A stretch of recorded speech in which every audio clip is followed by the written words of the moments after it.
बहुत शिव से मुझको मिले कि मुझको शिव से बना दीजिए। अरे मैं कैसे बना दूं? गुरु है शिव, शिव से बनेंगे आप, मैं बीच में कहा हूं?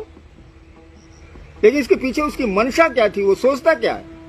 वो सोचता है कि शिव से बनेंगे, कुछ अलौकिक शक्तियां आएंगी और मेरा सम्मान बढ़ेगा। अभी तो 500-600 रुपया लोगों से लेते हैं, अब 5,000, 10,000, 20,000 लेंगे। यही मंशा है। तो लोग तो आपसे छूटा ही नहीं, ये धरती तो आपसे छूटी ही नहीं। शिव के शिष्य हैं आप, तो शिव को दो लोगों के दिल में धड़काइए ना, उस महादेव को धड़काइए ना, जो आदिकाल अनादिकाल से ईश्वर बना हुआ है, जिसके घर घर में पूजा होती है, वो करिए ना। तो ये जो सवाल है कि हमने जिस प्रयोजन से महादेव का काम शुरू किया था, वो प्रयोजन नहीं है अब। कुछ लोगों को छोड़ के, कुछ लोग अभी भी हैं, मैं इसको स्वीकार करता हूं और उनको प्रणाम करता हूं, वो हैं, उनको भी, जो चले गए उनको भी। लेकिन ऐसे लोग ज्यादा हैं जो चर्चाओं को ही शिव समझ लिए। शिव चर्चाएं ही शिव हो गई हैं और शिव की कोई कीमत इनके पास नहीं है, चर्चाओं की कीमत है। अभी चर्चाएं रोकी हुई हैं, मामूली क्रोध है लोगों को, तो रास्ता निकाल लिया इन लोगों ने। क्या कॉन्फ्रेंस करेंगे? मुंबई पर जो कॉन्फ्रेंस होता है, मुझको तो आता नहीं है। कॉन्फ्रेंस करेंगे, बड़े बड़े सीनियर गुरु भाई जिनको आप कहते हैं, मैं नहीं कहता, वो लोग कॉन्फ्रेंस करते हैं, अपने हेडमैन बने हुए हैं उसके। दे मॉनिटर दी कॉन्फ्रेंस। क्या इसका मानिए? हमको समझाइए तो।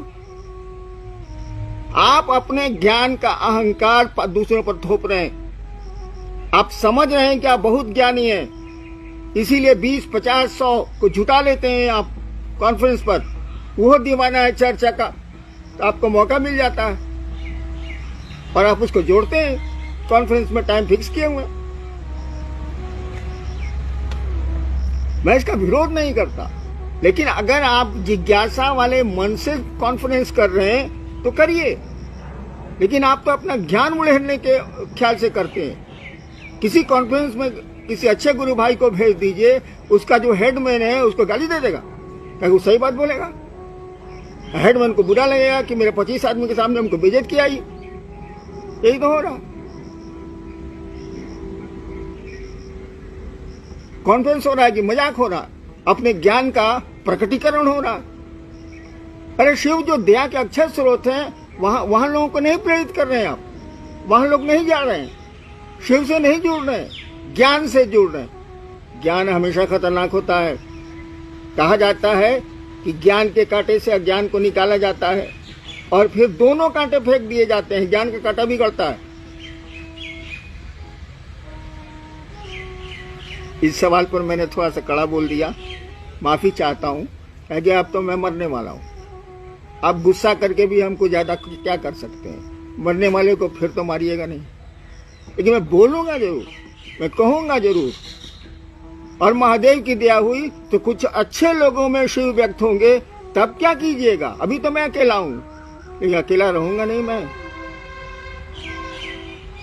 जो लोग आएंगे और आपको कहेंगे कि आप गलत कर रहे हैं, अपने ज्ञान का प्रकटीकरण कर रहे हैं, अपने ज्ञान के अहंकार का प्रदर्शन कर रहे हैं आप, वो कॉन्फ्रेंस में करें या चर्चा में करें आप, और कुछ नहीं है ये।